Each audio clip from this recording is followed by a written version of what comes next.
जय श्री राम दोस्तों, हर हर महादेव।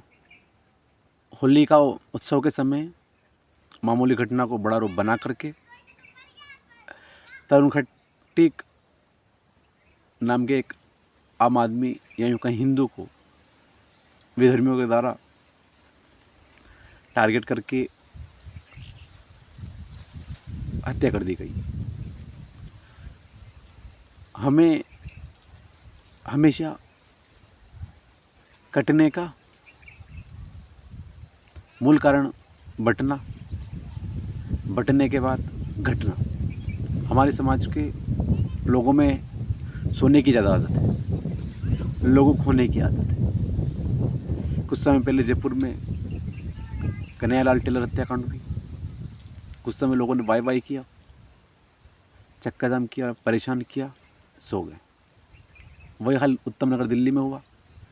छोटे से रंग के छींटों को लेकर इतना बड़ा विवाद खड़ा किया और दौड़ा कर तरुण खटीक को मार दिया गया।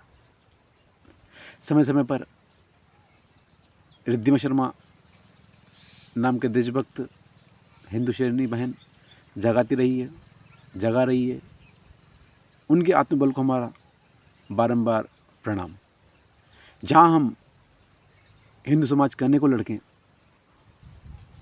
सक्षम होकर के लड़के होकर के भी लड़ नहीं पा रहे। वो एक लड़की होकर के चाहती तो वो घर पर बैठ सकती थी,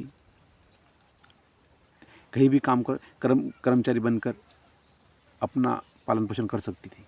लेकिन उनमें हिंदू की रक्षा के लिए, देश की रक्षा के लिए आत्म बल इतना सुदृढ़ हो चुका है, उनको सिर्फ एक ही मिशन दिखता है, हिंदू सुरक्षित रहे, हिंदू हमेशा किसी प्रकार की कठिनाइयों में ना फंसे। लेकिन हिंदू समाज है कि हमेशा इधर उधर देखने की बजाय घर में बैठकर चुप रहना, सोना और खाने में मस्त है। हमें बहन रिद्धिमा शर्मा जैसे लोगों का हौसला बढ़ाना चाहिए। इन लोगों का हमें सपोर्ट करना चाहिए। तरुण खटीक केस में मैं बहुत समय से देख रहा हूँ, घर जा रही है, घर जाने दिया जा रहा था उनको, ज़बरदस्ती घर जाए, क्योंकि अपने लोगों का सपोर्ट नहीं करने देते।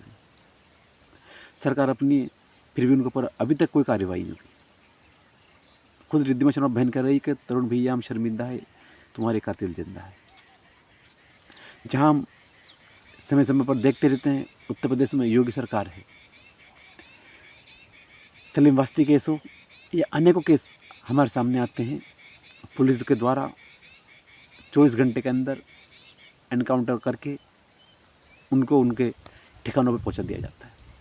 जहां हम रेखा सरकार बनने से प्रसन्न थे कि अब किसी प्रकार के विधर्मियों के हौसले अब न बढ़ेंगे, लेकिन होली के दिन हुई यह घटना मन को बहुत दुखी कर दिया।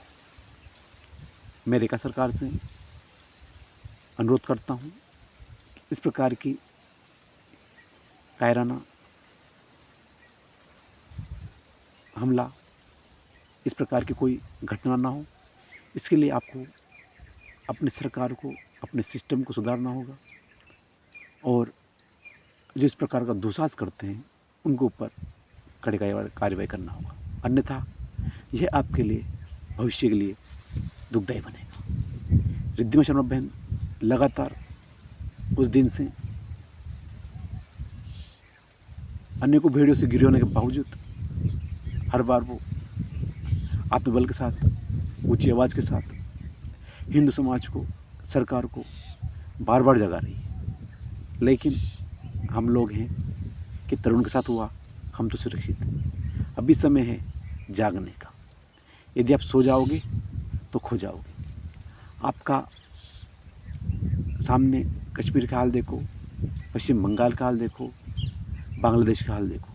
जहाँ जहाँ हिंदू सो रहा है वहाँ परिवार को खो रहा है। तो आप सभी हिंदू परिवार से पुनः आग्रह है कि रिद्धिमा शर्मा बहन ऐसे लोगों का आप हौसला बढ़ाइए और आप भी स्वयं भी जागे और अपनों को भी जगाइए। रिद्धिमा शर्मा दीदी को बहुत बहुत बधाई हो। आप लगातार ऐसे ही हिंदू भाई बहनों को जगाते रहें और ऐसे ही लोगों का समर्थन करते रहें। जय श्री राम।